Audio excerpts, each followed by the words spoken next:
Hey, Steve and Reza here. Welcome back to Unbottleneck, the podcast and vlog where we solve common and uncommon digital marketing questions. Both common and uncommon, and a few bizarre, some beyond, and a couple Bed Bath & Beyond. Yeah, Bed Bath & Beyond, I like that. It is a great place for a loofah. How are you, Steve? Fantastic, Reza. How are you? I'm good. I noticed we're both wearing black shirts. We are are the back men. in black. We are the men in black, the SEO men in black.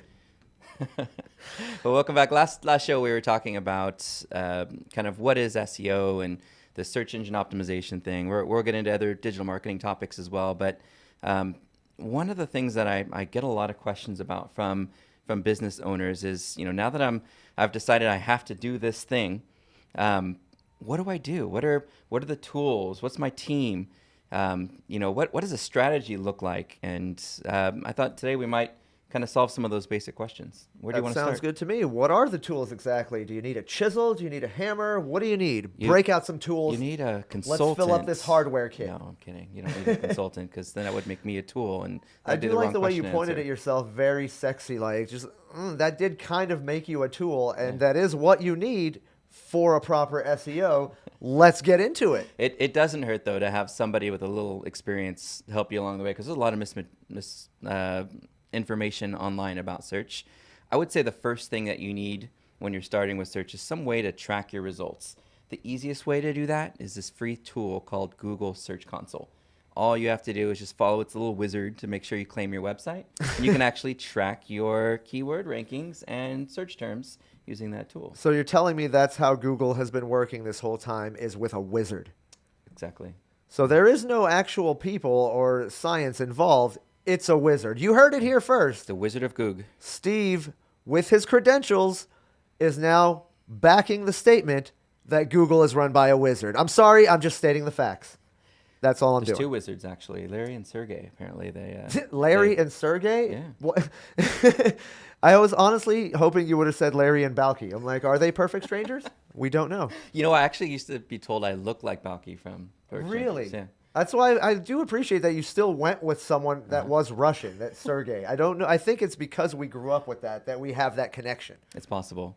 Yeah. So other tools, Google Search Console is the first thing that you could get into. It's free. It's easy to use. There's a lot of keyword tracking tools. If you have a little bit of money and you want to put some dollars into it, I would say SEMrush, RUSH, is a great place to start. You throw your website in. It gives you a lot of information about technical things and content things and links to your website and other things that'll help you kind of get started with search. So essentially, it's a place that'll just kind of like break down all of the things that you need to do. Right. Yeah. Okay. For the most part. I mean, there's other tools that are a little bit more comprehensive for crawling your website and looking for duplicate things and issues. But at the end of the day, search is really, it's about making sure that your specific page is the most relevant for the search term that somebody's using, and that your page is the most visible off the website and how people are quoting it, mentioning it, linking to it, which is kind of the core of Google's ranking signal. And then lastly, it's about affecting how users interact with your listing in search results. So when somebody performs a search, yours stands out in the search results, either with an extra row or a thumbnail or a statement that really gets them to want to click, and then they stay on that page. If they go back and they choose a competitor, that happens enough over time, Google starts to infer maybe you weren't a good search result and they start moving you down. But those are the three areas of search that are going to be the most important. Is there a way to have it pop up with a link to have like a bunch of arrows pointing at the competitors below you, and it just says that guy from Google? You could probably do something like that in an ad.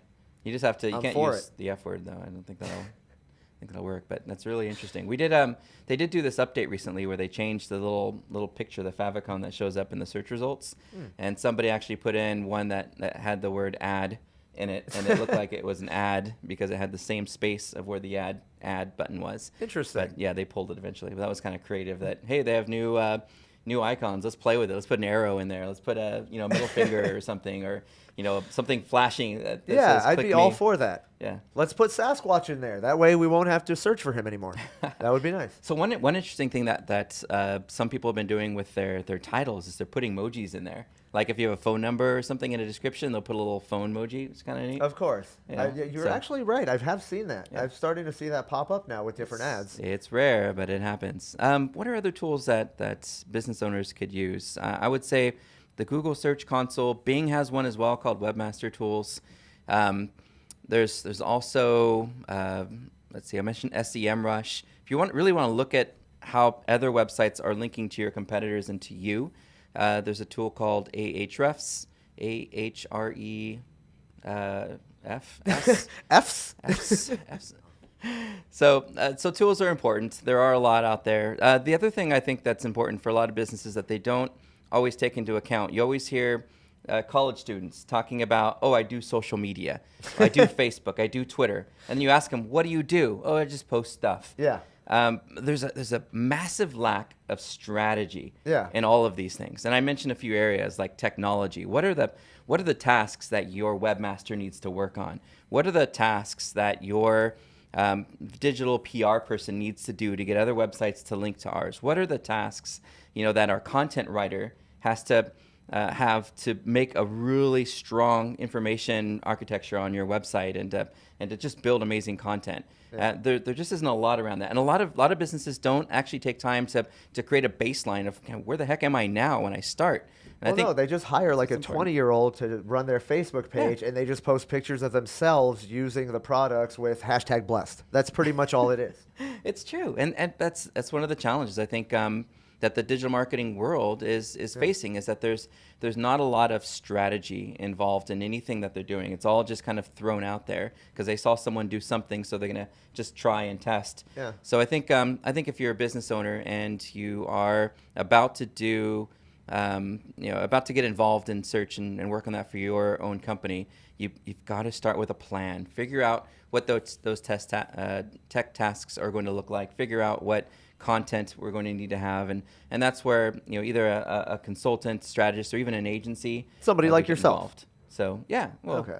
so we're stepping a little bit away from consulting for the most part, but we do have a lot of things on our site that'll help. So let me ask you this. Sure. When did this become a thing? Like, when did SEO actually become a thing that you have to do? Yeah, I think when people started using search engines and realized that their business wasn't showing up back in late 90s. In the late 90s, people started to realize these really audacious websites with the scrolling marquee and all the crazy stuff, they just weren't really driving traffic. It was actually, we were using, I think earlier we were talking about Ask Jeeves. Yes. Ask? I was sad that nobody asks Jeeves anything anymore. Yep. There was Excite and Alta Vista and all sorts of crazy search engines we used. There was a before Google lot. Like, even there were a thing. lot of like prototype search engines because people thought they were going to be the next Google or the big thing. Yeah. There was some bizarre ones out there too. It was like, hey, you don't know where you're going. And that was a place, I think, to get like map directions. There was another one, what are you doing tonight? Let's find out. If you just wanted to find people to like hook up with. I actually have never heard of those. That's an absolutely amazing thing. I'm going to archive.org tonight to check out. So let's see. We talked about tools we could use. Talked about strategy. What does your team look like? If you've looked at your web analytics and you've decided, holy crap, I need to focus more of my time on Google, and you get everybody in the company bought in that everything that they do affects Google search results, and then you reward everybody when search results start driving more business, the team that you're going to need is somebody who's tech savvy, who can play with your website and make changes, hopefully testing to make the page faster and more secure and a better experience and convert more of your visitors. You're going to want somebody who's really good at buyer psychology, who can write really strong, persuasive sales content, and then creates supportive content that answers questions and the when, what, how, why, strategy, ideas type queries that people make. And then, the digital PR person needs somebody who's a little bit more on the charismatic, outgoing side, who can pick up the phone and say, hey, I love the thing you wrote. I did something that's similar that might be helpful. Would you love to contribute or share or cross promote? One thing that we didn't talk about a lot was the paid search side, the advertising side, because there's so much information in there. When you start using Google ads and Bing ads, you can pull all that information in, and that becomes the catalyst to driving really good content, to exploring really good native advertising opportunities that could long-term result in links.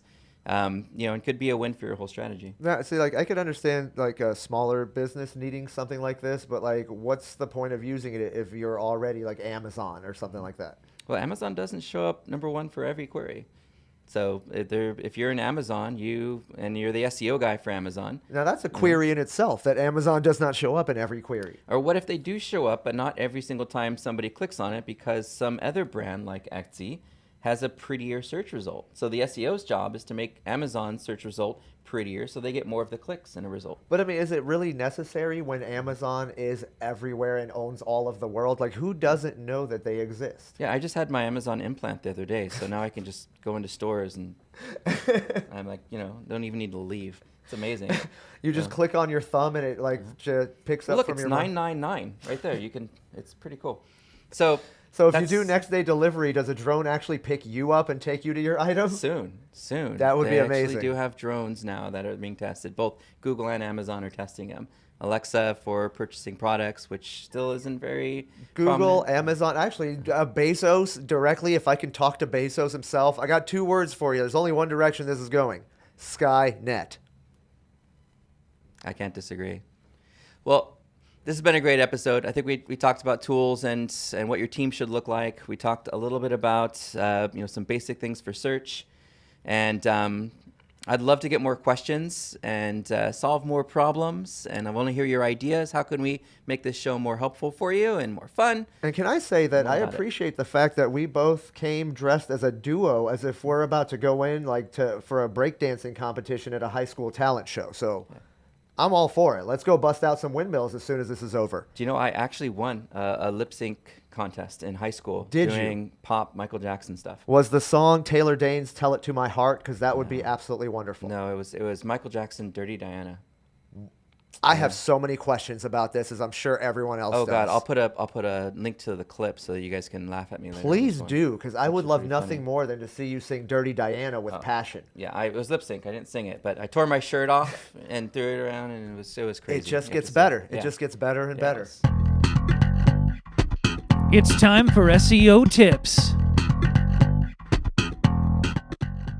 That's me. Anyway, let's get into it. 4 things all websites should have to qualify to rank or advertise in Google. Number 1, a valid SSL certificate to address security. Look for the padlock in the address bar. Number 2, a link to a privacy policy so visitors and Google know that personal data is protected. Number 3, a website design that responds to any device while maintaining the same web address versus different desktop and mobile views. Number 4, trust signals to prove legitimacy, such as links and mentions from other trustworthy websites. That was a short one. Hope to see you soon. And now it's Steve Wiideman with the most important news you will ever hear about SEO. Hi, I'm Steve Wiideman. Today I want to talk about one of the challenges we have in the digital marketing industry, and that is getting buy-in from every team member as it relates to search engine optimization. It's not just the SEO's job to ensure that we're showing up in search results. It's everybody's job, from the CEO and advocating and making sure that the folks who are involved in SEO are getting what they need from each team. It's the PR folks and getting buy-in for using search terms in press releases and linking to the correct landing page within a press release. It's the writer's job to be thinking about keywords and how their content is performing. It's the person who's on the webmaster side of things and making sure that their pages are constantly improving, not just for keyword rankings, but also to make sure that it's improving in conversion rates and it's fast for users on mobile devices and looks great on any device, from a BlackBerry to a big screen TV. It's getting everybody involved in the process and communicating between the different groups, saying this is what our goals are going to be for SEO, and here's how I need everybody's participation. And then when you're done, at the end of the day, you go back to those reports and you share those successes and you tell everybody, this is what your help contributed to the results of our company, and here's how much new revenue we're able to drive thanks to you, buying in and believing in this SEO thing that we're doing. And do it individually. Don't do it as a group and say, hey, thanks everybody. Instead, do it to that individual person and just reach out and say, hey, because of you, we got more revenue, we got more leads, we got more sales, because you believed in SEO enough to help us with that link or with that content or with getting the group to be accountable to our SEO. So again, buy-in, super important if you want to be successful at search engine optimization and marketing. If you have any questions or ideas you want to throw at me or the group here, my Twitter is just at SEO Steve, and our company group here is at Wiideman, Wiideman. Tweet us, send us your ideas, send us your questions, and we'll do what we can to help. This is Steve Wiideman. Thanks for watching.